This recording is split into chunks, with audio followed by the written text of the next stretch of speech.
Buffy the Vampire Slayer is one of the most impactful television shows of all time. For 7 seasons, Buffy and her Scooby gang fought countless vampires, demons, and monsters, but unbeknownst to the audience at the time, there were multiple real-life monsters on the set and behind the scenes. For the show's entire run and for many years afterwards, the truth about the behavior of both the showrunner Joss Whedon and certain lead actors from the Buffy cast were kept under wraps. In recent years, actors from Buffy and its spin-off Angel have spoken out about what really happened on the set of this generation-defining show. The Buffy set was home to many feuds, some of which became so heated that 2 lead actors allegedly came to blows. And while we'll be discussing everything the actors have revealed about the behind-the-scenes drama on Buffy, we'll also be focusing on stories not covered in the mainstream media, provided by sources who were familiar with the Buffy set and sources with close ties to some of Buffy's most controversial stars. At the beginning of this year, news broke that Buffy herself, Sarah Michelle Gellar, and Buffy's producers were in talk with Hulu about bringing the show back from the dead. Hollywood has seen many reboots and revivals over the last decade, and with Buffy being one of the most successful shows of all time, it seems like an easy win. But with talks of a revival, fans are wondering which familiar faces will be returning to fight at Buffy's side. Many fans have expressed that while it would be great to see the vast majority of the Scooby gang together again, there are multiple people associated with Buffy whose return they would find difficult. And by the end of this video, you may feel as though some of these former stars should very much stay in the past.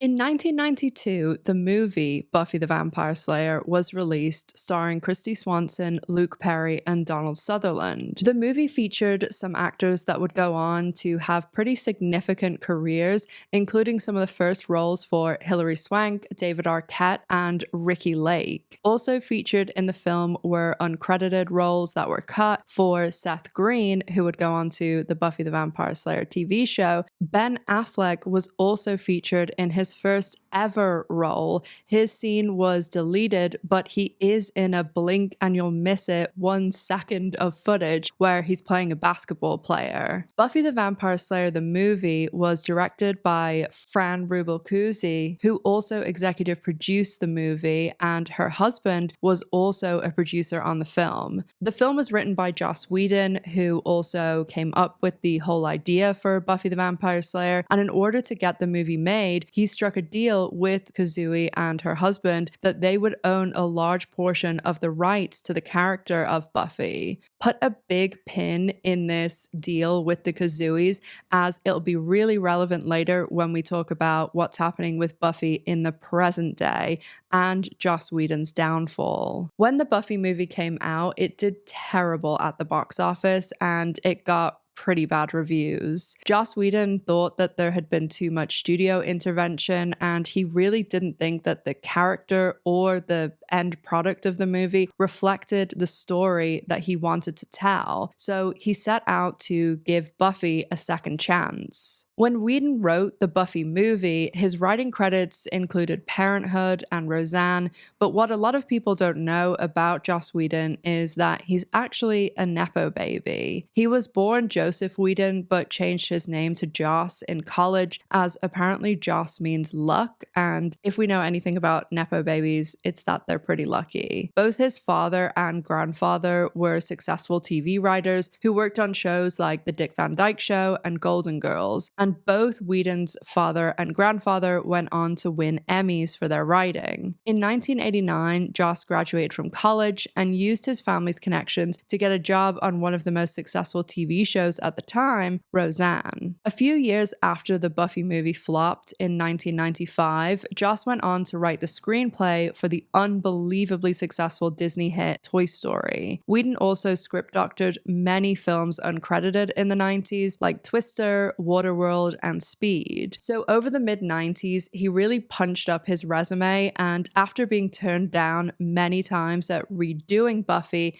he saw a chance with a brand new network called the WB. If you were a teen, tween, or young adult between 95 and 2006, you were more than likely an avid watcher of the WB. The WB was a network that was founded in 1993 and launched in January 1995. It was home to some of the most iconic and well-known teen and young adult shows such as Buffy the Vampire Slayer, Charmed, Smallville, Dawson's Creek, Roswell, One Tree Hill, Seventh Heaven, Angel, Supernatural, and many more. The WB was only on the airwaves, unbelievably, for 11 years, as in September 2006, the WB and its rival network UPN both closed down and combined both of their biggest shows and created the CW. So the WB is basically like the CW's mother.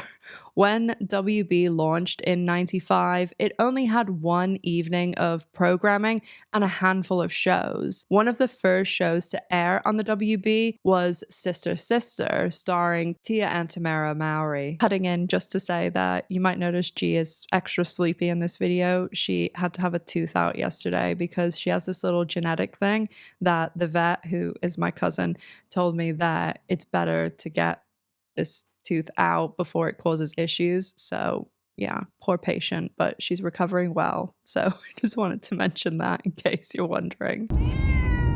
For the 95 to 96 television season, the WB expanded its programming to Sunday nights. Over the next 2 TV seasons, the WB started getting more shows and expanding the number of nights it had programming. During the 96 to 97 TV season, the WB saw its first moderate success with Aaron Spelling's produced family drama Seventh Heaven. That same season, there was another Aaron Spelling show created by Constance M. Berg called Savannah. The show starred Kirk Cameron and Blake Lively's sister Robin Lively, and unfortunately it was cancelled after 1 season, but its cancellation had a lot more impact than the show itself, because the following year, in 1998, Spelling and Constance M. Berg went on to launch Charmed. And the only reason Charmed had a chance or even was made in the first place was because the WB wanted more shows like the show that had been a mid-season replacement for Savannah,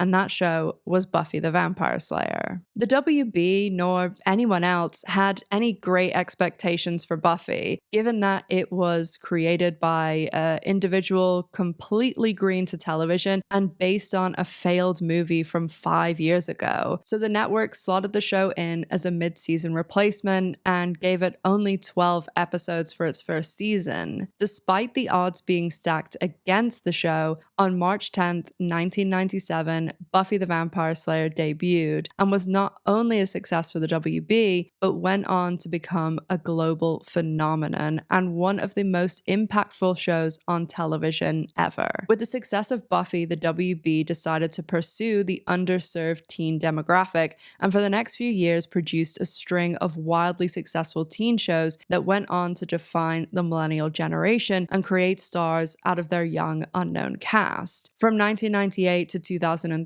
the WB produced the aforementioned Charmed, Dawson's Creek, Angel, Roswell, and all the other shows I mentioned before, plus many more. I cannot possibly oversell the impact of Buffy. I have loved many, many TV shows, as you can probably tell, given how obsessed I am with TV, so much that I've turned it into my job. I said this in my Sarah Michelle Gellar video, but honestly, I've been preparing for this video my entire life. I have a lot of TV and movie tattoos, and of course, have a prominent Buffy one. I watched Buffy when it aired, and still to this day, there are new people discovering the show. There are still massive fan groups online, huge conventions all over the world, and it seems as though we may be getting Buffy back very soon, which I'll tell you what I've heard about that later in the video. Buffy the Vampire Slayer is set in the fictional California town of Sunnydale. During the first 3 seasons, the show deals with high school, and with the 4th season, the cast enters college, and then the later 3 seasons depict early adulthood.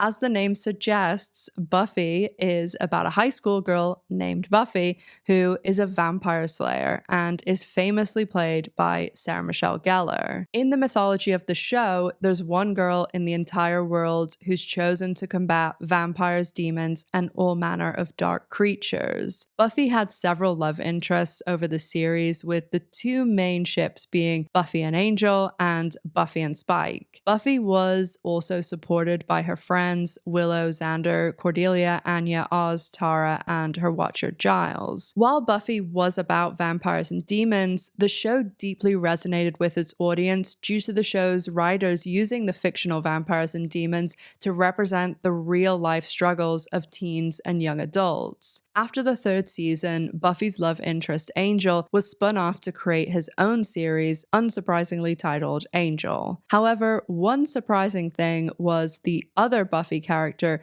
chosen to bring over to this new show to support Angel, Charisma Carpenter's Cordelia Chase. Angel also became a huge success for the WB, running for 5 seasons until 2004, which was 1 year after Buffy wrapped its 7th season in 2003. Of course, everyone knows Buffy was played by Sarah Michelle Gellar, but originally nearly everyone thought she was wrong for the role. Sarah originally auditioned for the role of Cordelia, and to get cast as Buffy, she had to have many auditions, but she did finally land the role, of course. The rest of the main cast was made up of David Boreanaz as Angel, Alison Hannigan as Willow Rosenberg, Nicholas Brendon as Xander Harris, Charisma Carpenter as Cordelia Chase, and Anthony Stewart Head as Rupert Giles. Later down the road, other cast members on the show for a significant amount of time were Seth Green as Oz, Eliza Dushku as Faith the Vampire Slayer, James Marsters as Spike, Julie Benz as Darla, Juliette Landau as Drusilla, Emma Caulfield as Anya Jenkins, Mark Blucas as Riley, the late great Michelle Trachtenberg as Dawn Summers, Kristen Sutherland as Joyce Summers, and Amber Benson as Tara McClay. Originally, when they were casting Buffy, it wasn't just Buffy they had problems with.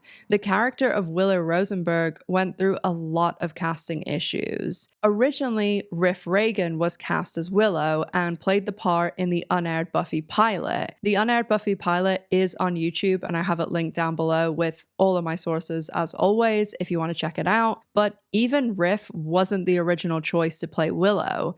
The iconic Melanie Lynskey was actually who they wanted for the role, and she was even offered the part. But Melanie is a Kiwi, and they had issues with her visa, so that's why she couldn't take the role. If you like Melanie Lynskey, I highly recommend the Showtime series Yellow Jackets, and if you do watch Yellow Jackets, I talk about it over on my original channel, which I'll leave linked down below as well. After the WB network executives saw this unaired pilot, one of their notes was to recast the role of Willow, and that's when they cast Alison Hannigan. Alison Hannigan did have experience as an actor before Buffy. She was a child actor too. She'd appeared on shows like Roseanne and Picket Fences, but she hadn't had any massive roles prior to Buffy. Buffy's other best friend, Xander Harris, was played by Nicholas Brendon, who we're going to have an entire chapter on because there is a lot to talk about when it comes to Nicholas Brendon. I'm going to talk about him from Buffy to present day, as there's a lot of misinformation out there in regards to him, but also I've had my own experience with him when I was a teenager.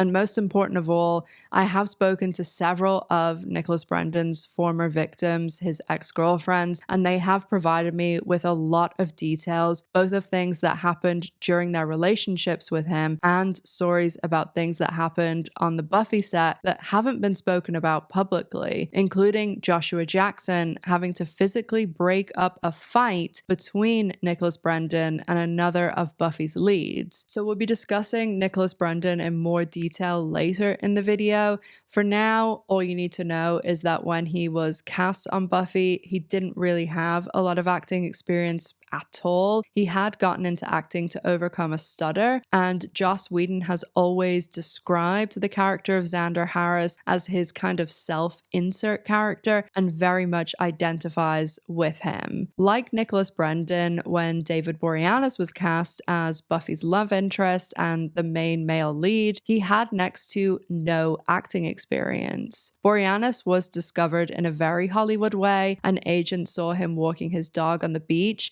and he kind of stumbled into acting. Whedon has spoken about casting Boreanaz and said that he knew he was the right person for the part by the reaction that all the women in the room had when Boreanaz auditioned. Charisma Carpenter had some minor acting roles when she was cast as Cordelia. She'd been on shows like Baywatch, but prior to acting, she was a cheerleader for the San Diego Chargers. Charisma had a very scary incident take place when she was a cheerleader for the Chargers, where she nearly lost her life and 2 of her friends were shot when intervening with the person who attacked Charisma. We'll talk about that a little bit later in the video too, as she ends up telling the story in a project she did after Buffy, where she hosted a show about crimes. We're going to be covering quite a long time period and a lot of people, breaking the video down slightly different than I usually do, as there are some people in Buffy that have mountains to cover, and some people like Amber Benson and Emma Caulfield that are very unproblematic people and have pretty good reputations. The Buffy cast do a huge number of conventions current day and have basically since the show ended. So you'll find a lot of these actors will be nice, cooperative with fans type of people because many of them make their living from conventions. In my opinion, the Buffy cast, like most of Hollywood, is a pretty mixed bag. I know a lot of people who worked on Buffy. I know quite a lot of people who've worked at these conventions and represented the talent. And some of the Buffy cast are really lovely people, many of which I've met, and I will also talk about my experiences with them. But there are some not so great ones too. And there are also some cast members who don't really practice what they preach, especially when it comes to the behavior of other cast members. Speaking of which, the entire reason I wanted to do this video is because of the behavior of cast members,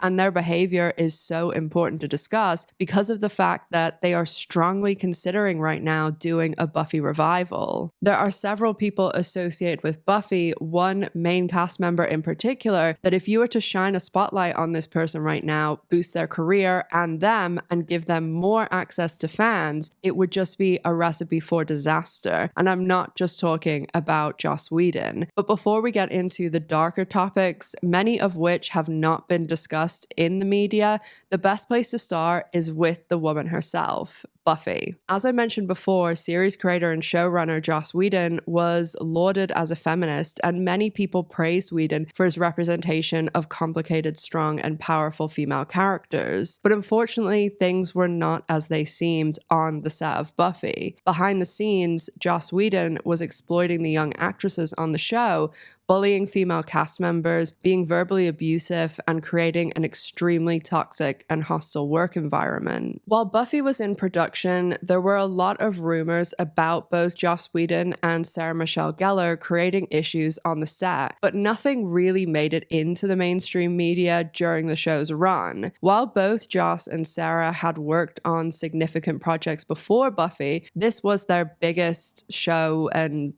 project by far, especially the second season onward, where Buffy became enormously successful. It just put them into that different category of fame, and this was also at the height of the WB's popularity, and it was just unbelievably popular with teens and people in their 20s. I do have a Sarah Michelle Gellar and Freddie Prinze Jr. video if you want to know more about their entire careers, but a very brief background on Sarah Michelle Gellar was she was born in New York City on April 14th, 1977. Her mother raised her herself, and she has no relationship at all with the person that she calls her donor because he never pursued any relationship with her or supported her or her mother. Unbelievably, she started her career in a very Hollywood type of way. She was discovered while eating in a restaurant in New York City at the age of 4. An agent spotted her, and just a few weeks later, she was auditioning. And one unique thing that a lot of people have spoken about Sarah when she was a kid was that at auditions, she was always really impressive because she would memorize all of her lines and all of the lines of her adult co-stars. Her first role is pretty infamous, as it saw her as a 4-year-old be named in a groundbreaking multi-million-dollar lawsuit, and she was banned from one of the biggest and most successful companies in the world. At 4, in 1982,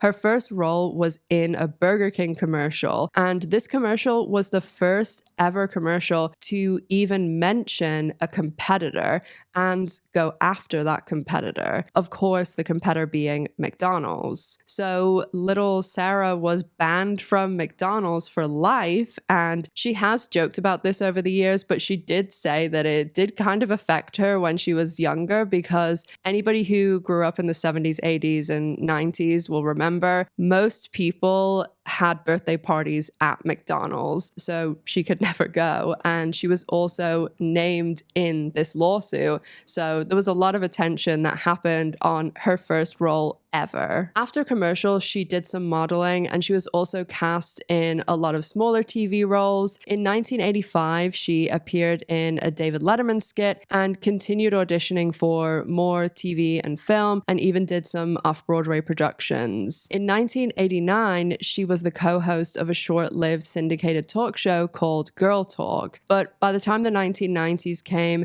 that was the real start of her rise to fame. In 1992, she was cast in her first leading role in Swan's Crossing. And then the next year, in 1993, she got her biggest role to date when she was cast as Kendall Hart in the long-running ABC soap All My Children. Sarah played the character of Kendall Hart, and she was the long-lost daughter of the very famous Susan Lucci's character, Erica Kane. And Susan Lucci was one of the very few people who was on All My Children for its entire run from 1970 to 2011. Sarah was only 16 when she was cast, and she was really praised for her acting ability to be able to go up against the very experienced Lucci. Fans of All My Children really enjoyed Sarah's time spent on the show, and when you're coming on to a really long-running show like that, it can sometimes be difficult to win fans over. Sarah played the role for 2 years, from 16 to 17, and during the seasons of 1993 to 95. In 95, her final year with the show, she won a Daytime Emmy Award for Outstanding Younger Actress in a Drama Series. After her Emmy win and after turning 18, she decided to depart All My Children and left New York City to head to the bright lights of Hollywood. Upon moving to California, her next role was in a Disney movie, Beverly Hills Family Robinson, and that movie was shot in 1996, but it debuted in early 97. Just prior to Beverly Hills Family Robinson coming out, Sarah had gone through the long and difficult audition process for a new show on a very new network, which of course we know that show was Buffy, and it would go on to change her life forever. When Buffy was on from 97 to 2003, this was really the height of message boards and forums, and message boards were extremely popular with teens and young adults, which was Buffy's audience. It was one of the most discussed shows online and had several very active message boards and websites. One of the biggest was the Bronze, which was named after the bar in the show. And one thing I always thought was kind of strange about the Bronze in the show is that they go there as high schoolers, but then they still go to the same bar when they're like in college and then when they're well into their adult years, but I just always thought that was strange. The Bronze, the message board and website even had people associated with the show that would post on it and do that version, that 90s version of kind of an AMA. I don't want to brag or anything, but I did also have my own Buffy and Roswell website at this time, but who knows what happened to that, if it's even in the Wayback Machine or something. I'll have to look. If I can find it, I'll put it on the screen. Sad news. Unfortunately, I think it has been lost to time, although that is probably for the best. As I said, when Buffy was airing, stories about Sarah and Joss didn't really make it into the mainstream media about them having issues and there being problems on the set. But a lot of that stuff did make it to these online message boards and websites and was discussed quite a lot amongst the fans. One of the biggest behind the scenes dramas that was talked about while the show was airing and got a lot of traction on these boards was when Buffy's stunt coordinator Jeff Pruitt and his wife Sophia Crawford, who was Sarah Michelle Gellar's stunt double, they actually were very active on these message boards and websites, and they spoke to fans a lot. They actually even used to record on set all of the stunts that they were doing and breaking it all down, how they practiced and everything like that. And they used to record them and upload them to their website. And these 30-year-old videos, or almost 30-year-old videos, still exist on their very old YouTube channel, which I have linked that down below in case you want to see any of the footage. Like many stories, especially behind the scenes on set drama stories, there are differing views on what happened with this situation with Jeff Pruitt and Sophia Crawford. They worked on the show the first 4 seasons of Buffy, and then they were fired from the show over a disagreement that it's never really been crystal clear what happened. When they were fired from the show, Jeff released a very long essay which he called The Parable of the Night, and it's a kind of a not really coherent story where you're supposed to read between the lines. Most fans think that Jeff saw Sophia, his wife, as the real Buffy, as she did all the stunts and the extreme fighting scenes. They kind of saw Sarah Michelle Gellar as just doing the voice and being the face. After Pruitt released his Parable, he began speaking out about Sarah Michelle Gellar and how she was a diva and difficult to work with. Another thing that fueled Jeff's story was the rumors that Sarah Michelle Gellar and Allison Hannigan didn't get on at all. It was pretty well known, again, not really in the mainstream media, but it was talked about in Buffy fan forums and people associated with the show. I mean, I remember hearing this when the show was airing, that Sarah and Allison really didn't get along and had a lot of issues. Sarah, Allison, and lots of other people have spoken about how when Buffy was on, there was all this pressure on them and it was extremely long shoot weeks, and it was a 22 episode season and they had all these stunts and it was crazy long days, and they also used to shoot a lot at night because of the graveyard scenes. They used to shoot Monday through Friday, and then Friday night they would shoot overnight so they could do like all of the dark scenes and graveyard scenes, and it wasn't uncommon that they would be shooting at the weekend too. And Sarah Michelle Gellar, being the lead and having to do all these stunts, was in so many scenes and had such a crazy schedule. So whenever there's all this pressure and long days and there's all these issues with other people on the set and Joss, which we're getting into, that obviously didn't help the situation. But I also think now you can look at this and see that they didn't get on, and a lot of it, in my opinion, I think a lot of Buffy people would agree, so let me know in the comments, that this difficulties between Allison and Sarah was fueled by Joss Whedon too, because Allison Hannigan and her husband Alexis Denisof, who Allison and Alexis met on the set of Buffy, he was on Buffy and Angel, they were extremely close to Joss Whedon, and I am assuming they still are very close to him because they've never spoken out about him. And again, we're going to get into all of that in a second, but I do think a lot of the issues, there's a lot of reasons it seems that there were all these problems, and I've heard many reasons, but I do think this didn't help either because of Sarah and Joss not getting on, and it was a bit of a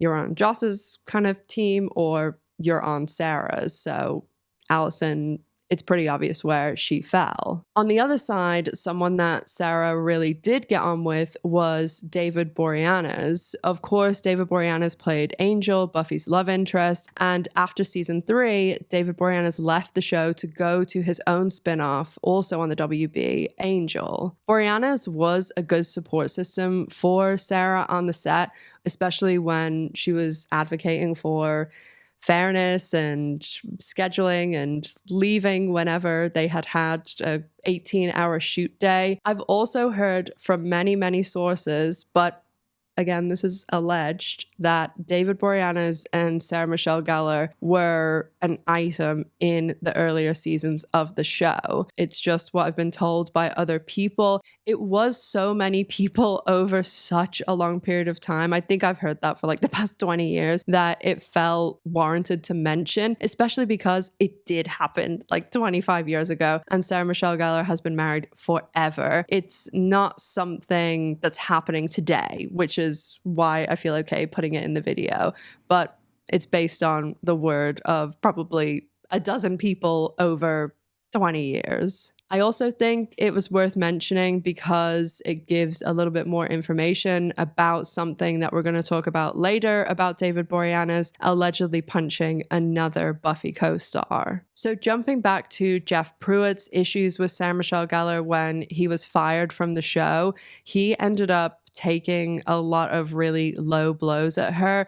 And whenever he put out this parable, he talked a lot about Sarah not having a father. And he also spoke about Sarah's false father, as he called him, Michael Gershman, who was the director of photography for Buffy for the first 5 seasons. Gershman also directed episodes throughout the entire 7 seasons of the show. He directed some really great episodes like Passion, This Year's Girl, Seeing Red, Dirty Girls, and in many of the episode commentaries on the Buffy DVD sets, one of which is for the episode Consequences, Gershman refers to Sarah Michelle Gellar as his daughter.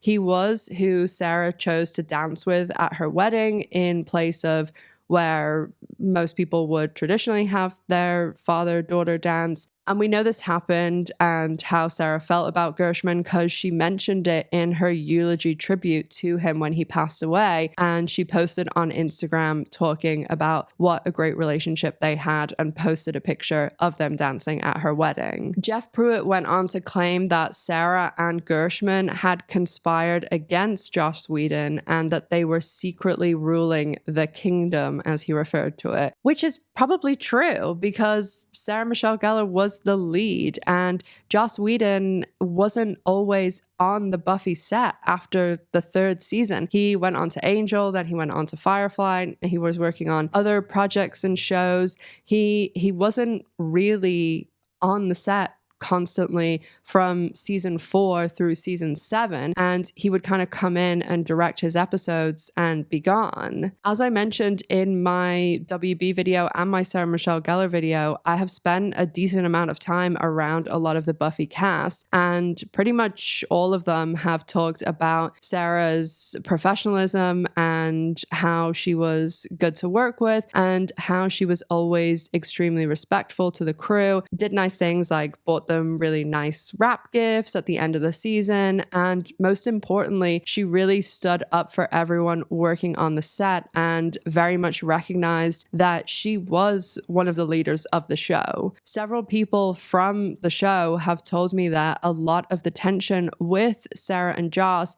came from Sarah standing up for crew members for things like saying, "It's time to call wrap. We have been on set for 19 hours. Most people also spoke about how she always made sure that if crew were doing something stunt-wise or handling certain equipment, that they had the relevant training and experience and safety equipment that they needed to do these things. Because Buffy, while it was a very big show, it was still on the WB. It wasn't one of these massive shows that had millions and millions to just burn. So she did always advocate for people having the training and experience that they needed. And they really were doing like a lot of dangerous and complicated stunts every single week, and things weren't as safety conscious in the 90s and early 2000s, especially for TV. Seth Green has spoken about this quite a lot in interviews, and he was on the show for several seasons, but he also was friends with Sarah from when they were like kid actors. He said about Buffy, that show was very hard. We were working crazy hours, and a lot of things that got pushed weren't necessarily safe or under the best conditions. Sarah was always the first to say, we agreed this was a 13-hour day, it's hour 15, we gotta wrap. Or, hey, this shot doesn't seem safe, when nobody else would stick up for the cast and crew. I saw her get called a bitch, a diva, all these things that she's not, just because she was taking the mantle of saying and doing the right thing. It certainly seems obvious today that there was a lot of jealousy and resentment towards Sarah Michelle Gellar from Joss Whedon,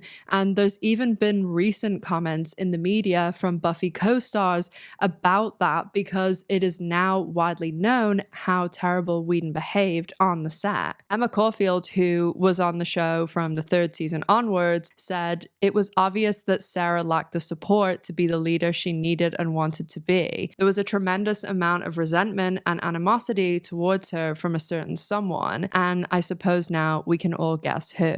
I'm certainly not saying Sarah Michelle Gellar is a ray of sunshine and has never done anything wrong. I have heard from quite a few people that she has had lots of friction with other cast members, and not just on Buffy, many different projects. She infamously had major issues with Robin Williams when they worked on a show together. But I can't imagine the pressure that she was under with Buffy, and she was in her early and mid-20s. The show was an hour long, made 22 episodes a season, and not only that, she was the lead and in nearly every scene with complicated stunts, and she also had to do all the usual promotional stuff. She did the WB upfronts. They would also do all these special WB promotions that you don't really see anything like that now, but they used to have these really fun commercials that, and that sounds weird, fun commercial, but everybody used to, I feel like, look forward to seeing the new faces of the WB thing they would do. The one that comes to mind immediately is like right at the height of Dawson's Creek and Buffy and Charmed and Roswell. I think it was either 1999 or 2000. And they had this, it was like a nightclub or like a bar, and it was all the main cast members from all their shows, and that is what I think of when I think of the WB. Sarah would also have to do like all the WB bumpers and like the other ads, and she'd also do the whole talk show circuit because she was the lead. She was Buffy. You never would really see anyone else from the show. Very occasionally David Boreanaz, but really I can't think of like a lot of interviews or anything that the rest of the cast did. And on top of all of that, Buffy was an extremely physical show. The stunt work was extremely time consuming, and then you add in all of that with the Joss Whedon factor. And as I said, after like the 3rd season, he wasn't really around that much. According to like a lot of Buffy writers and producers, he was making things difficult when he was there. He was picking little cliques and friends. And Joss Whedon also allegedly, according to his ex-wife, had affairs with people on the Buffy set, including cast members. So I think it's fair to say Sarah Michelle Gellar was in a pretty difficult decision, being the lead of a show and trying to make sure the cast and crew were treated fairly, while also being aware what Joss Whedon was doing, especially when it came to people like the late great Michelle Trachtenberg, as when Michelle came onto the show, Whedon wasn't even allowed to be alone with her. So for a rule like that to be created, can you imagine what was going on that set? But before we talk about Joss Whedon, we have to talk about Nicholas Brendon, who is one of the leads of Buffy. He was on the show the entire run and in every single episode except one. And he has had a very, very lengthy criminal record that started just after Buffy. And it's not just that he's gotten in trouble with the law, he has had documented incidents with many, many ex-girlfriends, some of which I've spoken to, along with people that used to represent him at conventions, people that have worked with him on Buffy and other projects up until basically the last projects that he was doing.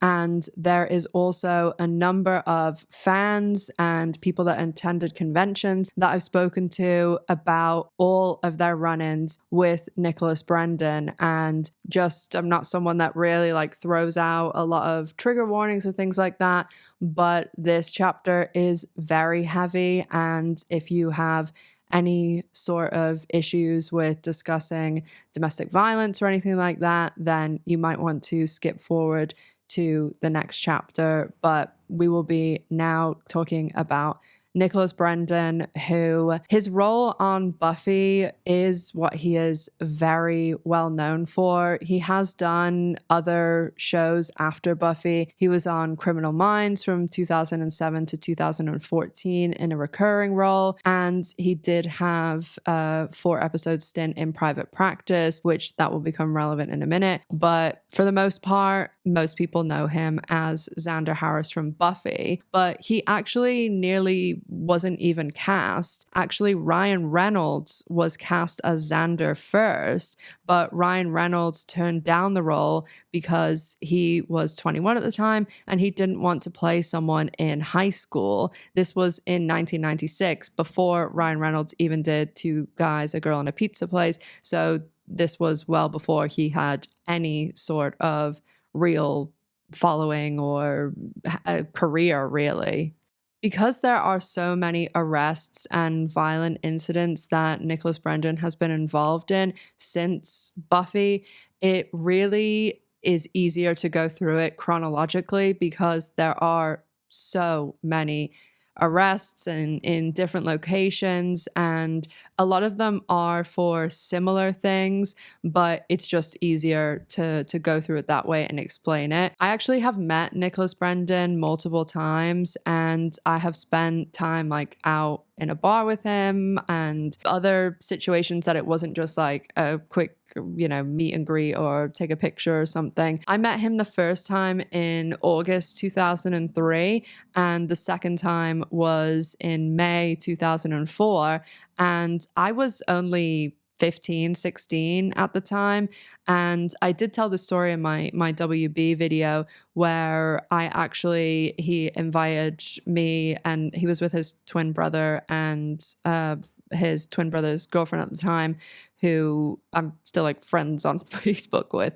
And she was in a few episodes of Buffy. They were sitting like in the hotel bar. I had just said to them like, oh, thanks so much for like taking pictures. It was so nice to meet you. And this is the era of the disposable camera. And they invited me to sit with them. And many times I was like, okay, I'm going to leave you guys alone. And they're like, no, stay. And even then, like I was 16 and I had a lot of familiarity with people with alcohol issues. And I even remember then being like, ooh, I think that they definitely have a problem, because it wasn't just, oh, we're here having a good time, and seeing them over the course of a few days too, and just 10 a.m., whatever time it was, there was just an excessive amount of alcohol. But saying that, both my experiences with him were honestly like really, really good. Like really, he was so nice for many years. Afterwards, when people would ask me about like, oh, celebrity experiences and stuff, he was always someone that I would say, oh, one of the best experiences I've ever had was with Nicholas Brendon from Buffy, because I loved the show so much too. And I say this at the top of the chapter so that people understand, like, I absolutely have loved Buffy for 25 years since it was on TV. As I said, I have a Buffy tattoo. I was at these like conventions when I was 16. I could recite it as a one-woman stage play right now. And while I, believe me, more than anyone, have the most amount of sympathy possible for other people who suffer from addictions and everything like that. This is something different. And I know that lots of people in like Buffy fan groups and things will say, oh, he just needs help, or he's doing better because they saw the episode he was on of Dr. Phil 10 years ago. And this is not that. This is someone who has a documented long history of being extremely violent to women. And that is very documented throughout his very lengthy criminal history. And as I said, I have spoken to ex-girlfriends, ex-managers, ex-friends, ex-producers, ex-fans, and everyone has the same story. There are people that saw the incidents that someone else has talked about, and it's not just like one ex-girlfriend said this, or, you know, one manager, he ripped them off or something. This is the most extensive amount of sources and stories and everything that I have ever covered in a video. The amount of people, it is astronomical. And there's actually a group on Facebook that is called Nicholas Brendan Awareness that literally is just people who have had incidents with him, and obviously people who want to know like what's going on. And if you read some of the stories of the ex-girlfriends or even ex-managers in that group, I just don't understand. And I normally don't get like this personal, and I'm not even, this isn't even something that I've scripted, but I just don't understand how anyone can make excuses for this person when they have read what they have done to many people. And the reason that I wanted to do this video, that it is worrying that there's going to be this revival if in any way that he is involved, because if you look at his history, every single girlfriend that he has, all of them nearly, except I think like the first couple after he was divorced the first time, every single one of them are fans, people that he's meeting at conventions, and they are getting younger and younger and younger. And I'm not like insinuating that he's dating anyone underage or anything. I just mean that, you know, he's in his 50s and he was dating people in their 40s and then 30s and then 20s. And I just worry about the next possible victims.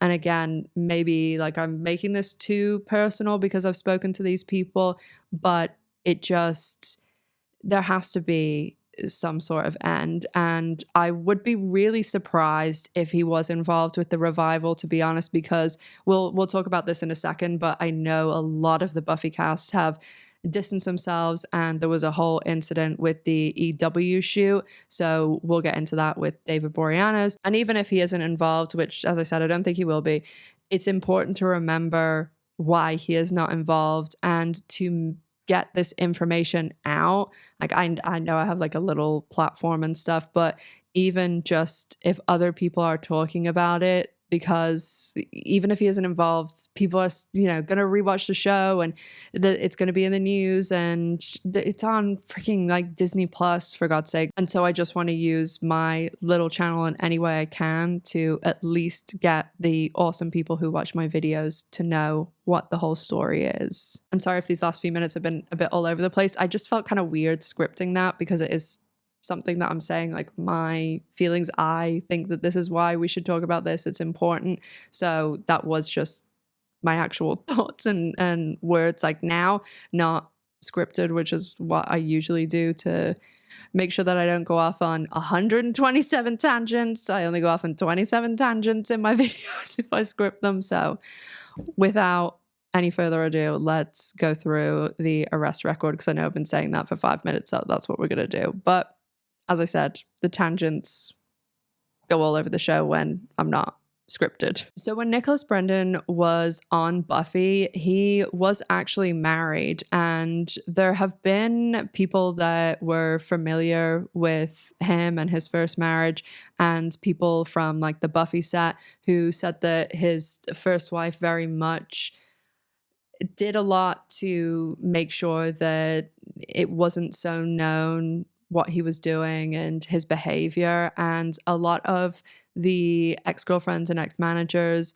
have said that when they were together, allegedly when he was on Buffy, he would get off filming and do things like when he's driving home, drink like a whole bottle of tequila. And he was still exhibiting like a lot of problems with addiction, allegedly, when he was on Buffy, but it was still able to be kind of covered up. But there was that incident that I was talking about with Nicholas Brendon and David Boreanaz. The first 2 seasons, they didn't seem to have any issues and everything was fine. But during the 3rd season upfront, so upfronts is usually when like a network, they have like an event where it's all of their shows and like new shows and things. It's like a promotional thing at the beginning of the season. And at the WB upfronts, I believe this was in Canada, there was an incident with David Boreanaz punching Nicholas Brendon, allegedly. And the story that I was told was that Joshua Jackson from Dawson's Creek had to pull them apart, basically. And this has been built on over years, these issues between David Boreanaz and Nicholas Brendon. And I'm not saying David Boreanaz is some perfect angel, because I've met him a few times before, and you know, when they say if you don't have anything nice to say, don't say anything at all. But he has worked on network TV as a lead since Buffy, but I know there are some crew members who have said he's not the greatest to deal with. But when it comes to this situation with Nicholas Brendon in like 1998, that was during season 3, David was only on Buffy for that year, and then he moved to Angel, so he didn't really have to deal with Nikki after that. But when the Buffy reunion shoot came around in 2017 for them doing the 20-year anniversary of Buffy, Entertainment Weekly got the whole cast together and they did like a big photo shoot. They did like an interview. I'll play B-roll over the top now so you can see. I'm sure a lot of Buffy fans have seen this before. And there was always a rumor that Nicholas Brendon wasn't there because David Boreanaz said, I won't do it if he's there. And I also always heard that there was a lot of people who felt that way, and David kind of was like, I'll be the bad guy and say it.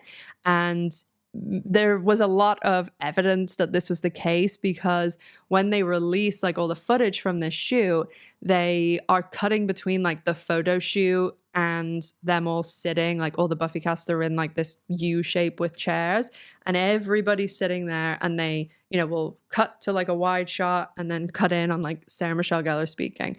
And so you could see that Nikki wasn't there.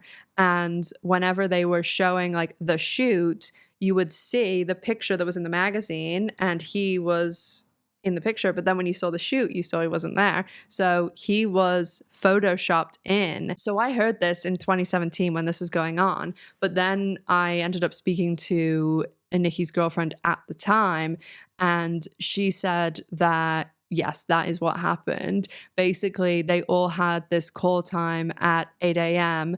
and then Nikki's call time was at 4 p.m. And so when he showed up, everybody was leaving, and he was like, why is everyone leaving? And they're like, oh, we had, you know, a call time 8 hours ago.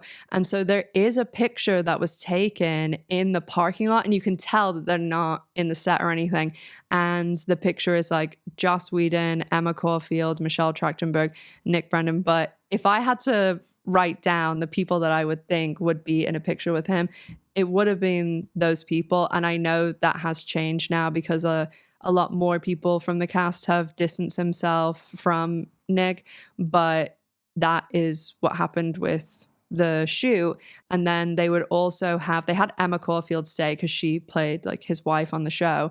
And so they would cut to when he was speaking, and it was just the two of them like on a couch. But then that is what story I told in my WB video, and I trust what the ex-girlfriend was saying.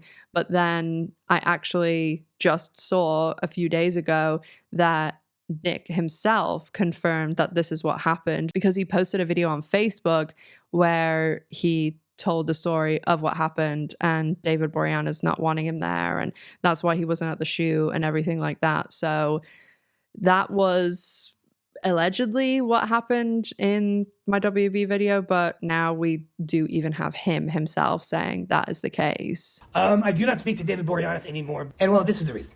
So it was the Entertainment Weekly 20th anniversary photo shoot. I had a 4 o'clock call time, not knowing that David Boreanaz told in Entertainment Weekly, because I was going through a hard time at that time. David Boreanaz had told Entertainment Weekly that he would not do the shoot if I was involved. And Entertainment Weekly said, well, Xander has to be involved. So then I come to find out that everyone else's call time was at 8 o'clock in the morning. That's why I missed that roundabout. I missed everything because of that prick. Because he's perfect. Because you can't be flawed. Because you can't make mistakes. You know what I mean? It's just, and for him, and I had no beef with him, but to hear that, and I found out, like there, I found out while I was shooting, and everyone was leaving. I'm like, where's everyone going? So we had 8 o'clock call time. I'm like, what? So that hurt me a lot. It was unnecessary. It was mean. I think he just finished Bones and was starting to do Navy SEAL. I was struggling a lot, and instead of saying, hey brother, how you doing? He just decided to kick me in the nuts. I say to him, fuck you. You know, if someone isn't doing well, ask them what you can do to make them feel better in that moment. So when he got divorced from his first wife, he started dating someone who has spoken about their experience with him, and they have detailed an incident that took place at his brother's wedding where the ex-girlfriend alleges that he actually ended up smashing her head into a marble floor, and that she has a permanent dent in her head. And she's also spoken about a lot of incidents with him where he's allegedly gotten violent, and also his substance use disorder. And this story from her, like, pretty much continues with each relationship. In 2010, he was arrested in LA. This was when he had to be stun gunned by the LA police because they had responded to a call about an intoxicated person. He was arrested for felony vandalism and later charged with 4 misdemeanors, including 1 count of resisting arrest, 2 counts of battery against a police officer, and 1 count of vandalism. Also in 2010, he was in 4 episodes of Private Practice, and the reason that they ended up picking him for this role is because whenever they were in the writer's room talking about this storyline that they were doing, they were having a character who was a rapist, and Shonda Rhimes and the other writers were, as the story that he's told went, they said that they wanted to pick someone to play this role who would be the least likely person who would commit an offense like this. And so they came up with Xander from Buffy, and that is how he got that role. So that's the sort of thing that I'm saying, that people associate this person with this very famous character, and that is why it is important to talk about this stuff, in my opinion. In 2010 also, he did go into rehab again. He was in rehab in 2006, and he did also have liens filed in 2010 for debt that, I mean, I'm going to put the thing on the screen to show you that it's not alleged, but the debt is allegedly from residuals and tax that he hadn't paid from that. So this could be from some other sort of revenue income, but it seems like residuals are where he is getting the predominant amount of money, because according to ex-girlfriends and ex-managers, he does get still like pretty decent residual checks. And, you know, shows now, they're not going to get, unless they're a really big show like Modern Family or something, and they sell it into syndication, you just don't get residuals like you used to. You know, the Friends cast still make like 20 million or something a year from their residuals. And shows like Buffy, they were so big and they are still so watched. And the DVDs, and they just sold Buffy to Disney Plus and all of these things. So Buffy, they still do get a very decent income from. A show like Buffy that was on for 7 seasons, 22 episodes a season, you're in every episode. A show like that, and everything I said at Disney Plus and DVDs, I would say that you'd maybe be looking at like 50K a check, and you probably get those a couple of times a year, like 3 to 4 times a year, depending. Sometimes it could be a lot less. Sometimes it could be more, you know, a year like the year where it's the 20-year anniversary of Buffy and they're doing the EW shoots and all that stuff. That year is probably going to be a lot more. I mean, that is an astronomical amount of money to be paid for work you did 20 years ago. So in 2014, he leaves his recurring role in Criminal Minds. He did also appear in Hollywood Heights and in the show Faking It as a recurring character, and that lasted until 2015. He did also get married in 2014 again for a second time to Moontid T, and they ended up splitting the next year in February 2015. In October 2014 in Boise, Idaho, there was an incident and arrest at a convention, Tree City Comic Con.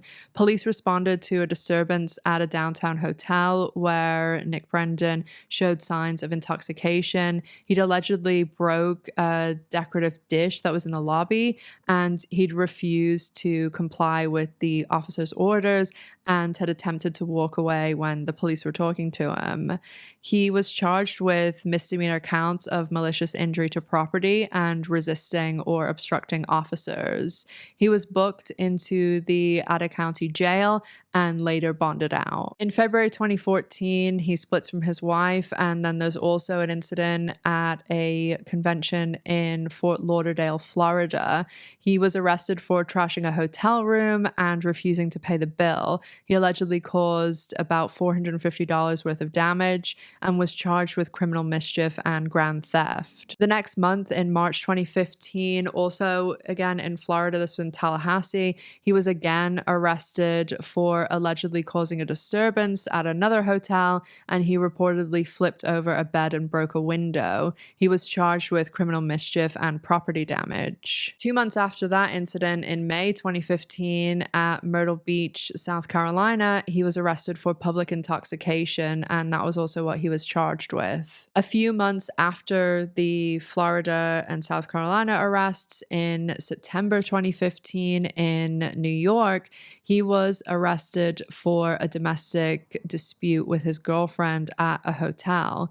During this, he allegedly grabbed the girlfriend by the throat, stole her car keys, and smashed her cell phone.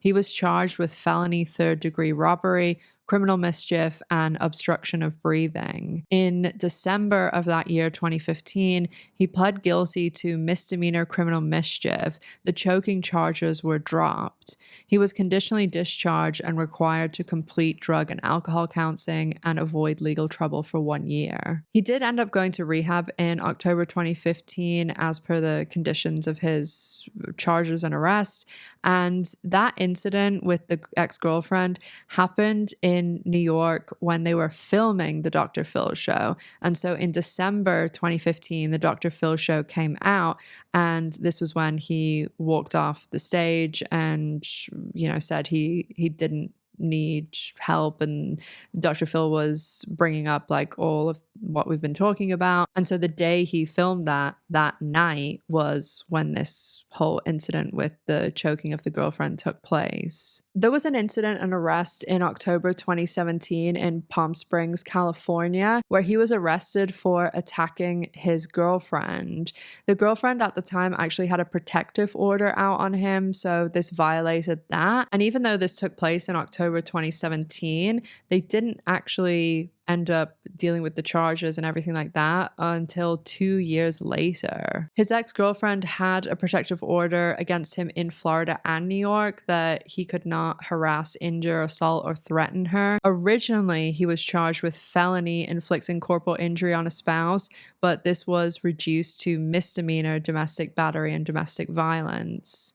He got 3 years probation and he had to complete a 52-week domestic violence course along with 20 hours of community service. In Indiana, in August 2021, he was arrested for allegedly using false information to obtain prescription drugs. And police officers actually found multiple bottles of medication in his car, some of which were made out in his brother's name. He has a twin brother named Kelly. And then he also had like different names on the pill bottles. So his last name isn't Brendan. Him and his brother go by their middle names. So it's Nick Brendan and Kelly Donovan. And he actually had names like Nicholas Bender and things like that, where, you know, little changes and stuff, because now they have all the prescription monitoring programs. So you can't just like doctor shop. So this is how he was getting allegedly multiple prescriptions. On July 8th, 2023, in Chesterfield County, Virginia, he was arrested for disorderly conduct. And then 4 days later, on July 12th, 2023, also in Virginia, he failed to appear in court for the disorderly conduct charge. So that was all warrant issued and everything like that. The latest arrest that I could find was October 11th, 2023 in Yolo County, California, and he was arrested for petty theft of retail merchandise. The warrant remains outstanding, I believe, although I could be wrong on that. I could also be wrong about this being the most recent arrest because, as you now know, he's been arrested in so many different states and different counties that it's impossible to know if these are all of them, because there's a ton of these that I've just gone over that never got coverage in the media. So I'm sure there could be one in West Virginia that we don't know about. And because when you're looking for like court records, you have to go by county and things, and it's very difficult if you don't know like the county or the state or anything like that. So this is what I could find as well as what's in the media, but I'm definitely not ruling out other ones because there are other incidents that people have told me about, but I've just never been able to find like the black and white proof. As I said, I've spoken to many people who have been hurt by Nicholas Brendan, ex-girlfriends, ex-friends, ex-agents, people who've worked with him on Buffy, people who worked with him on other projects post-Buffy up to a few years ago. I've spoken to many, many people who have had encounters with him also at fan events, and a lot of these have not gone well. A lot of people have witnessed him just flying off the handle, being extremely, extremely intoxicated. There's been incidents at hotels where police have had to take him back to his room, where the room has been completely wrecked, and he has urinated and defecated on himself. And there just are tons of other incidents at fan events. And I've also spoken to fans who allege that they have lent Nicholas Brendan money, or they have purchased art or autographs or other things from him and sent the money and not gotten the product or not been paid back if they've lent him money, allegedly. And there are certain fans that I've spoken to where they said that he, whenever they had like a conversation with him, he would pretend that they were friends and became very manipulative. And they sent me like text messages and things like that. And they have ended up lending him money and said, you know, I need it back by this date. He never sent it. And then the fans are telling him like, oh, I can't pay this bill, or I can't pay my rent. And he would just ghost them. And then whenever he needed money again, pop up. And there's been a lot of people, even I've just seen many more people on like Facebook groups or on his page where they'll say, oh, I bought XYZ and I never got it and I never got a refund. So there is just a trail of destruction. And again, I just think it's important that we talk about this because there is a lot of misinformation out there when it comes to him. The misinformation ranges from people seeing the Dr. Phil show and thinking, oh, he got better and everything's fine, or people thinking that it is just, and I don't mean it that way, but like just substance use, that he's not violent and doing these other things, when that is not the case, even just according to these arrest records, never mind what I've heard from other people. Because there's plenty of people who think that, oh, he went on Dr. Phil and everything's fine and he's better. And then there's also people that think it's not about him being violent. They think, oh, he just needs help, he's just an alcoholic, or he's using substances. And I couldn't be more familiar with substance use, family, friends, whatever. And none of those people that I know that have problems with alcohol or problems with substances, they aren't violent. That is a completely separate thing. That just because you have a problem with alcohol doesn't mean that you are going to be violent and treat people this way and destroy people's lives. So as I said, I just wanted to do whatever I could to speak about this. And now we will talk about the other problematic Buffy individual, the creator, Joss Whedon. As I mentioned earlier, when Buffy was airing, Joss Whedon was really looked at as a writing god, and certainly after Buffy and Angel, that continued, and he really didn't have any sort of really bad mainstream press about him until everything came out about him nearly 20 years after Buffy had first started and been on the air. So Buffy and Angel were massive juggernaut hits for the WB, and he went on to make a handful of other shows after that, but a lot of them were very short-lived, but they did develop cult followings. Shows like Firefly and Dollhouse. Dollhouse is where Whedon really started to lean more into this misogynistic writing. Dollhouse came out in 2009 and starred Eliza Dushku, who was on both Buffy and Angel, and there were rumors for a long time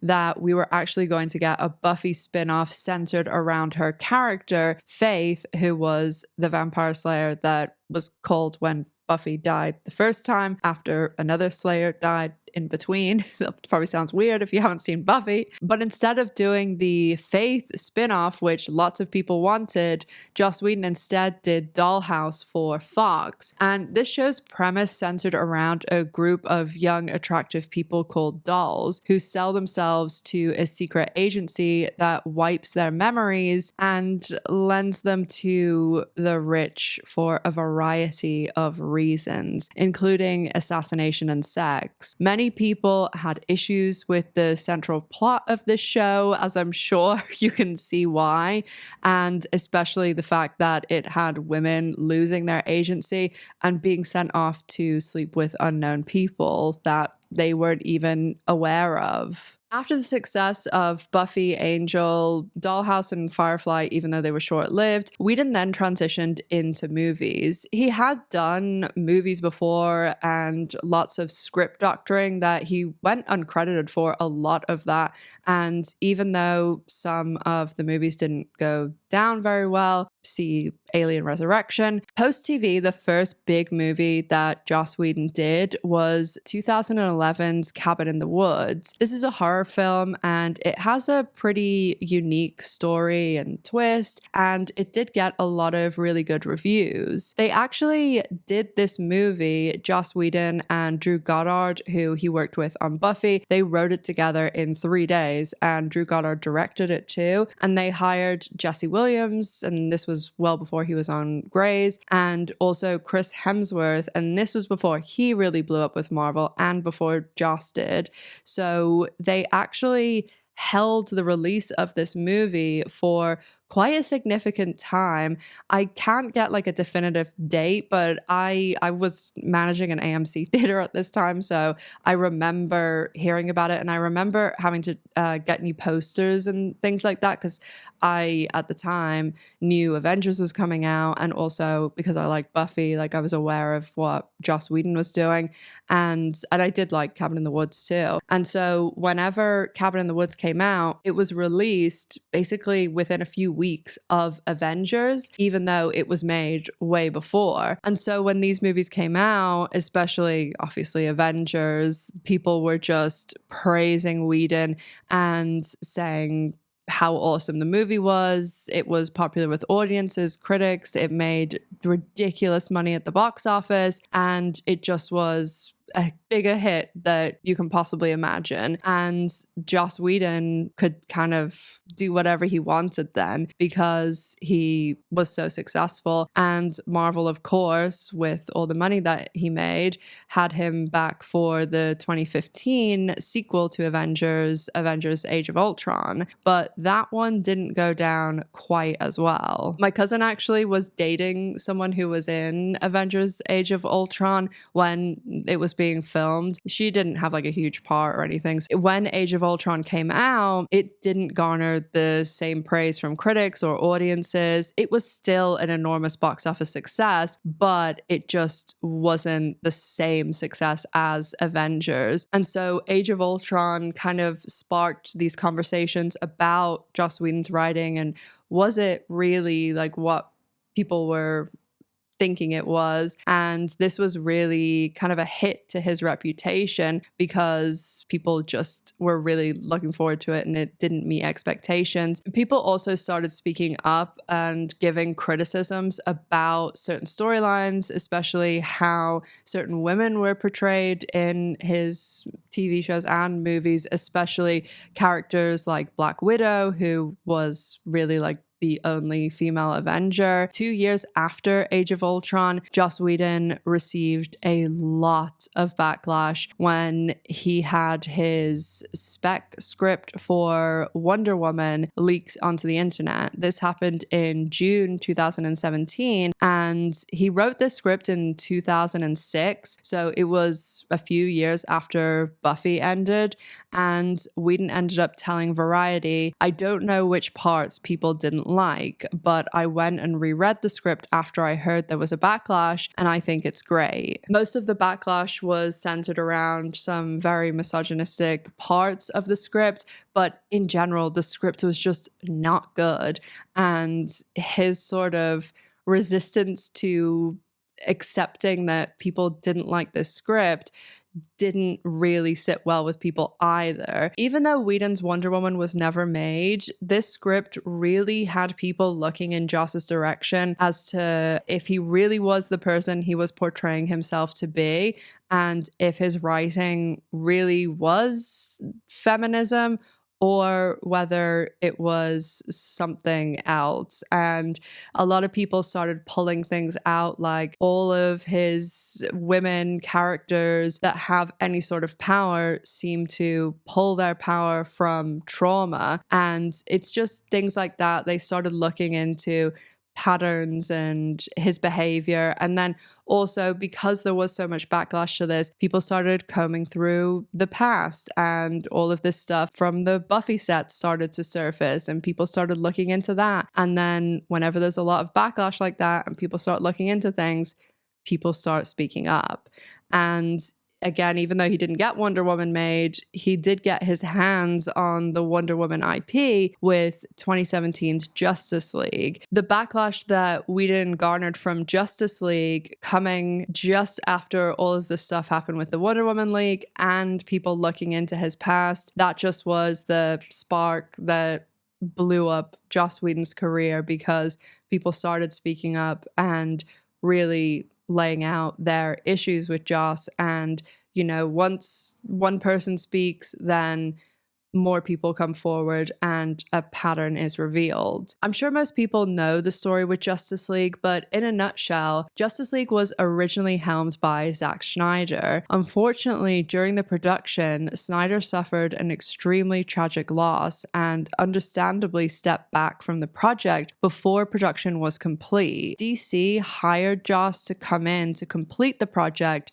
and this really was the moment where his downfall began. Whedon made enormous changes to the movie and did a lot of reshoots. About 75% of the movie was changed, and the whole look and tone and overall script was changed too. Justice League was released in 2017 and was panned by critics, hated by audiences, and majorly underperformed at the box office.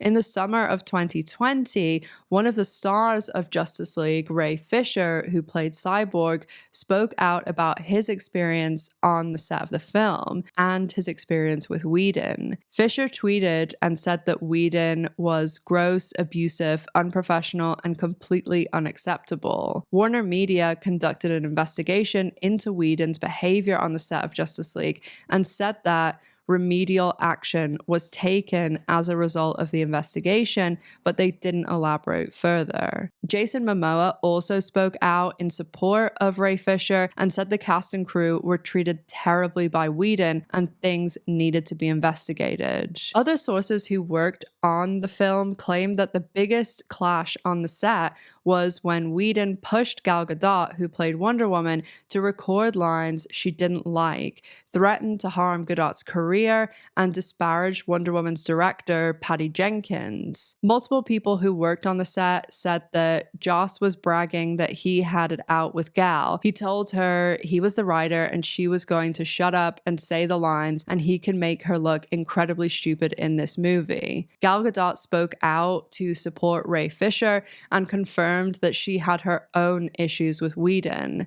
Following Fisher speaking out, he gained support from another actor who worked on multiple Whedon projects, former Buffy and Angel star Charisma Carpenter. Carpenter was a series regular on Buffy for 3 seasons, playing, as I mentioned before, Cordelia Chase, and after the 3rd season finale, she moved over to the new Whedon show, the spin-off Angel. Charisma tweeted out her support for Fisher and detailed her own experience with Whedon, stating Whedon had a history of creating toxic and hostile work environments. She went on to speak about how Whedon treated her terribly, especially upon learning she was pregnant in the 4th season of Angel, asking her if she was keeping it. Carpenter alleged that Whedon wanted to punish her for getting pregnant without his approval, and Whedon wrote her character an extremely bizarre storyline, which culminated in her character being killed off the show. During the 4th season of Angel was when she was given this really strange storyline, and I always liked her character, and I remember watching Angel and being like, what the fuck is going on? It was so weird. So Angel, even though he's a vampire, he has a baby, and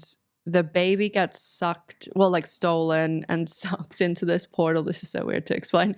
And then the baby disappears for like a significant number of episodes, and then the baby shows up as like a human man. Well, he was always a human, but you know what I mean. And he was like 18 or something in the show. And Cordelia and Angel always had this like, will they, won't they thing. So Cordelia was like helping him with the baby when he had the baby. And then the next couple of episodes, like Cordelia is with the baby that's now like an 18-year-old man. It just was really strange. Even taking out like her dating Angel's baby that he obviously wasn't a baby anymore, but it just sucked. Everything about that storyline sucked. And then at the end of season 4, the show goes on break. And then when it comes back in season 5, Cordelia's not there, and they never really like explained or like said anything. And then in the beginning of season 5, people were like, is she coming? Because she was in a coma, the character was in a coma, like how original. And so people were like, is Charisma coming back on the show? Like, what's happening? Are we going to get a resolution? And then they ended up canceling Angel like out of nowhere because Joss Whedon like went to the WB and was like, oh, can we get an early renewal? And the ratings were up for Angel. It was doing really well. And the WB president at the time was like, oh, you want an early renewal? No, we're going to cancel you instead. And the president, everybody all said like, that was dumb. We shouldn't have canceled it. But it got canceled. And Charisma just went back for one episode only. And the only reason she ended up going back in the 100th episode was because Sarah Michelle Gellar turned down going back. And that was because of her issues with Joss, according to David Fury, who was a longtime writer and producer on both Buffy and Angel. And that was like supposed to be a big thing for the 100th episode of Angel, but Sarah said that she didn't want to come back, so they did the special of Cordelia and having her like storyline wrap up. But Charisma Carpenter was like, oh, please don't kill my character, that's the only thing I don't want. And Joss apparently said to her, oh yeah, sure, we're not going to kill you off. And then unknowing to her, killed her off, because the way that they killed her off, it was like her character had just left and then Angel like gets a phone call and they like kill her off screen. And the reason I tell you all that too is because whenever Charisma was supposed to be coming back for the 5th season, like she didn't have any intention of leaving. And that's also why at the time people were like, what is going on? Like, is there issues with Charisma and Joss? Because it made no sense. Like, Charisma Carpenter had been on the show forever. Her and David Boreanaz actually had the longest run since Buffy was over, and they were on Buffy from the beginning. And now Angel was on for one more season after Buffy ended. And why she ended up being let go also is because James Marsters, who played Spike on Buffy, he ended up being moved on to Angel, even though he died in the finale of Buffy. So when he was moving over, he basically said, I want the same money that I was having on Buffy. And while Angel was on the WB too and was a popular show and got ratings, it wasn't the juggernaut that Buffy was. And so it didn't have the same budget Buffy did. And in the 5th season, they actually got a budget reduction. And that's pretty common on WB shows. Like I spoke about this in the Charmed video I did. They actually, in the last season, had to completely get rid of one series regular who had been there from the beginning and then chop another series regular's episodes in half because they couldn't afford to pay them anymore with the budget. But Charmed was more because the actresses were also producers because of the whole Shannon Doherty thing, so they were getting like the producer fee on top of that. But with Angel, they needed to find that extra money to move James Marsters over and match his Buffy salary. So it kind of killed two birds with one stone, that Joss was like, oh, I'm having issues with Charisma. She is the next highly paid after David because she's been on the show forever. And so they got rid of her and used some of her money to plug the James Marsters hole. And he has spoken about this on a couple of podcasts and things. He spoke about it on Inside of You with Michael Rosenbaum. And he did say like, oh, I didn't know that they were going to take the money from her to match my salary. And, you know, they've spoken about it and things. And James Marsters does have one very bad Joss Whedon story. Apparently when he was hired for Buffy, he was originally hired as a villain that was going to be in like a few episodes, but because the viewers really liked him, the WB was like, oh, you need to keep him on the show. And Joss was like, I don't want him on the show. And James Marsters, when he's telling the story, he's always saying, I was ruining Joss's show because he didn't want this character, and then he was stuck with them. And James Marsters said that Whedon one day basically grabbed him by the throat and was like, you're dead, kid. I'm gonna kill you off. You're dead. But then the WB was like, well, no, you're not going to, because he's a draw for viewers.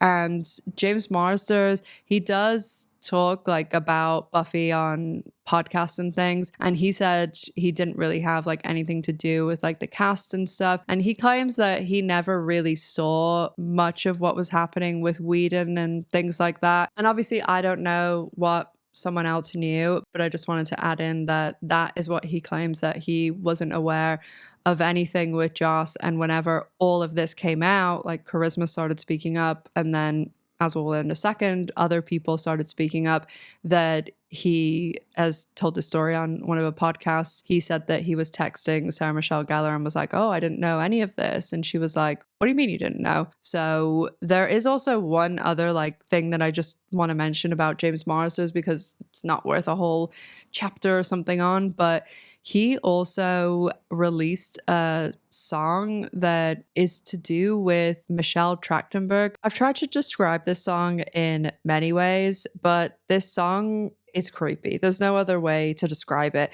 It was written and talked about when Michelle was on the show. She was 15, 16, 17. And the song talks about how he knows Michelle has a crush on him, but that's so dangerous for him. And oh, little girl, be good to me. There's a fire in you that's gonna burn free. You look so good when you come my way, but I have to look down. These are actual lyrics to a song that a man in his 40s wrote about a teenager. So I know he has acknowledged that writing this song was weird, but acknowledging it doesn't erase the fact that it is weird and, in my opinion, creepy. And I just wanted to mention it because I know that is one thing that a lot of people have brought up, and I believe he did apologize about it and everything like that. But I can't imagine Michelle Trachtenberg having to work on that set with all of this going on. And as I said before, there's literally a rule that Joss Whedon couldn't be alone with her. And obviously Michelle passing was extremely, extremely sad. She was like two years older than me. And all I've ever heard about her was that she was a really great person. I know like a lot of crew like really, really loved her and said she was just like a super down-to-earth person. And I've spoken about this before, that I, through the L word, know Rosie O'Donnell, and she always spoke very, very highly of Michelle too. So just as well wanted to acknowledge that. Just awful what happened to her, and she was a great actress too. So just poor Michelle. So circling back around from a little bit of a tangent, but we're towards the end of the video, so the real ride or dies are still here. So whenever Charisma spoke out about Whedon, she ended up writing this letter that went over everything and all of her issues and the way Joss treated her and the pregnancy and writing her off the show. And this very much opened the floodgates for all of the lead women from Buffy to come forward, except one, and then the other male cast members to then give their support, except two.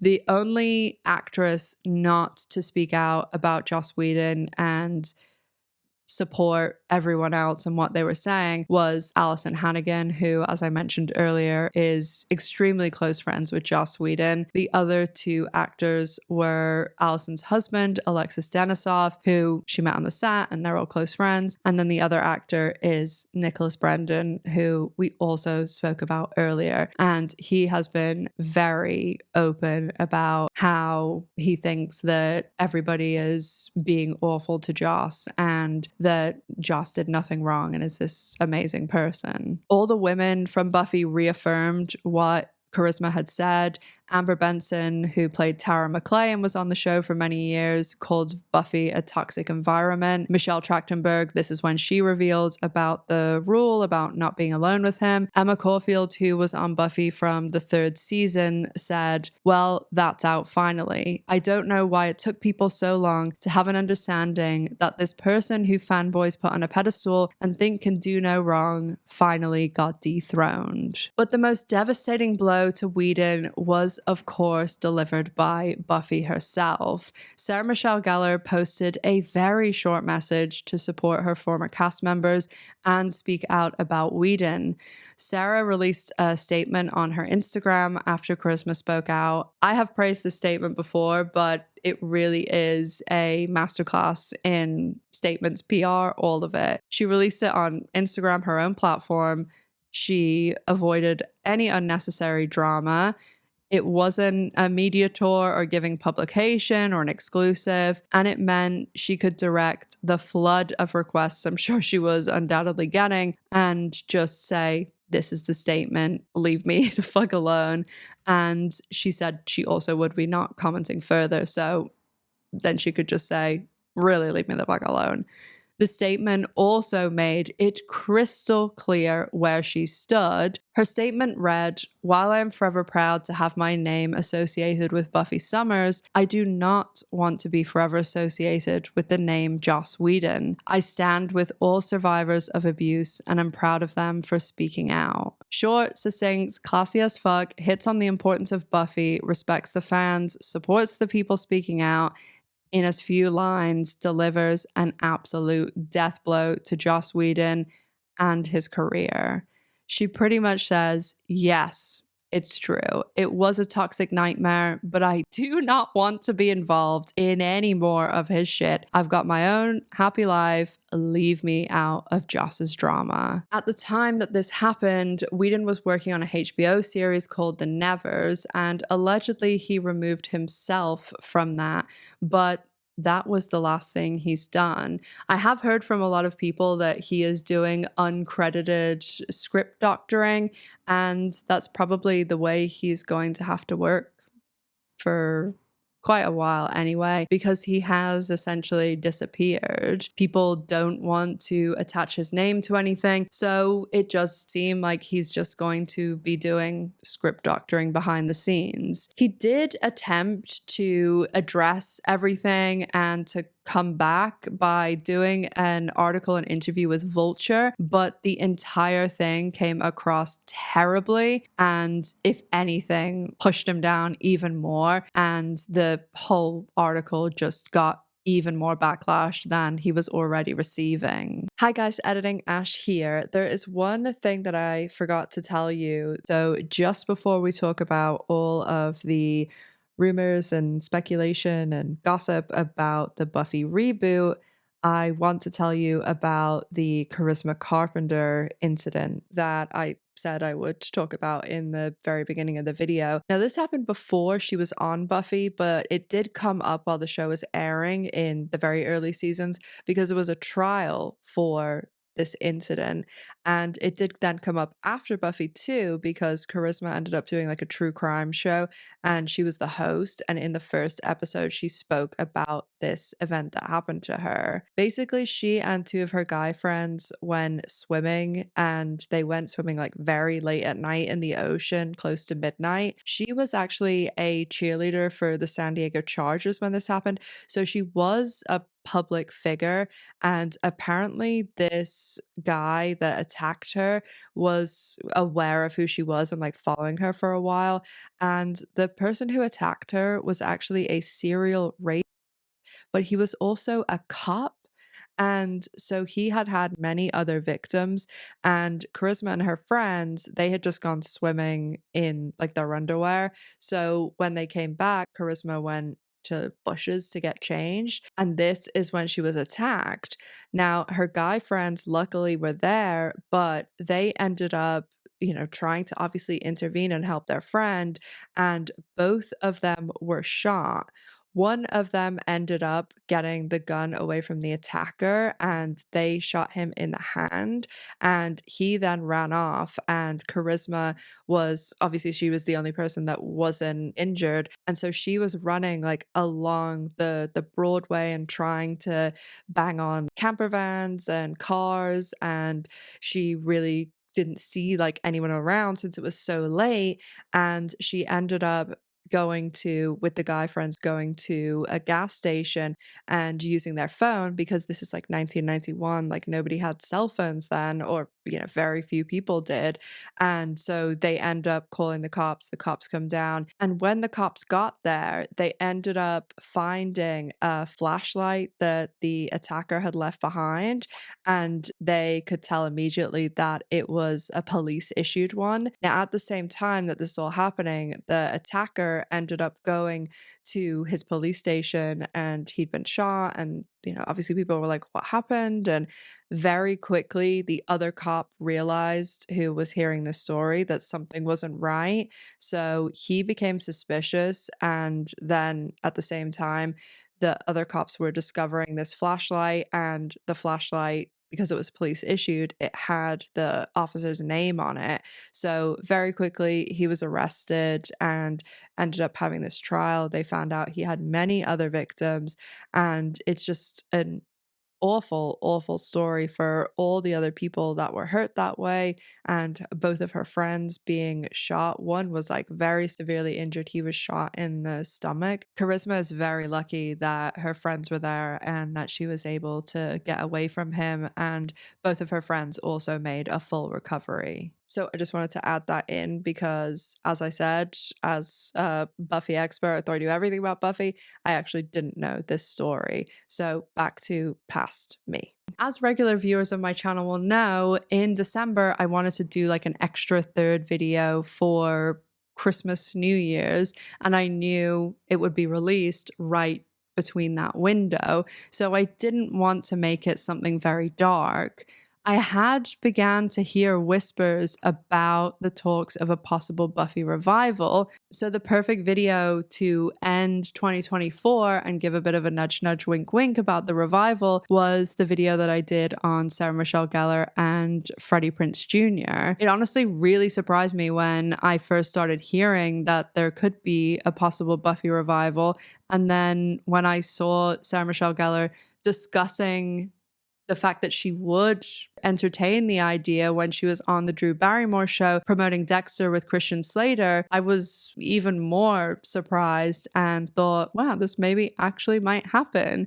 And then when the news did come out, I really didn't think that that would ever happen because she has been so adamantly against it. I'm kind of in two minds about the revival because I love Buffy so much. It was so important to me growing up, and it's such a great show. I really don't want it to be ruined, and there are just so few revivals, reboots, whatever you want to call them. There's so few of them that work. I mean, there's barely any. Most of them, they really come across badly, and if anything, some of them end up ruining some things about the original show. I also really wonder what they're going to do about certain people's involvement. Joss Whedon, they're going to have to credit him as the creator, and the whole thing with the Koozies owning a lot of the rights to Buffy, that might be their workaround, but Joss will have to be credited as a creator. When it comes to Nicholas Brendon, as I said, this was the main reason that I wanted to do this video, because I think it is very clear that he should not be involved with this revival, given how many people he's hurt and how his behavior has continued to escalate. With everything that happened with the Buffy reunion Entertainment Weekly shoot, I can't imagine that he will be involved with the revival, because they didn't even want him on the set for 8 hours shooting an interview and some pictures for a reunion. Never mind working all day, every day together for however many episodes they end up doing. He has hurt a lot of people, and his behavior has just escalated over time. I think that it's really important that people are aware of everything that's happening with him, be it the situations with his ex-girlfriends, the situation with money, with fans, and just his behavior at conventions and things. Although his convention appearances have pretty much not been happening because of his past behavior. I think Buffy, as I said, is an amazing show that meant so much to me, and it still holds up pretty well, except for some of the CGI. One of my friends who helps with my channel, she was pulling some B-roll for me for editing this video, and she sent me a message where she was absolutely dying laughing because I'd asked her to pull clips from Graduation Day Part 2 in season 3 when they have like the big snake that the mayor is. So yeah, it also has been they've really messed up with this remastering that they did. And, you know, when they end up showing the sides when they remaster, because we used to have square televisions and now we have rectangle televisions. So some shows that they remaster, they end up making the shot too wide, and you can see sometimes like crew members and pads for stunts and things. So just leave the show alone and stop remastering things. But when it comes to the revival, as I said, it's going to be a mixed bag. It's either going to be awesome or it's going to be fucking terrible, but I'm sure I'll be watching. So let me know down below what you think about the revival, what you are expecting, and if you made it to the end. As always, thank you so much for watching. It really means a lot, especially if you make it to the end. As always, my sources are in a Google link in the description box and pinned comment, along with my social media, G social media, Patreon, merch store, my other channel where I talk about Yellow Jackets. And as always, make sure to stay safe, take care of yourselves, and I hope to see you in the next one. Bye, guys.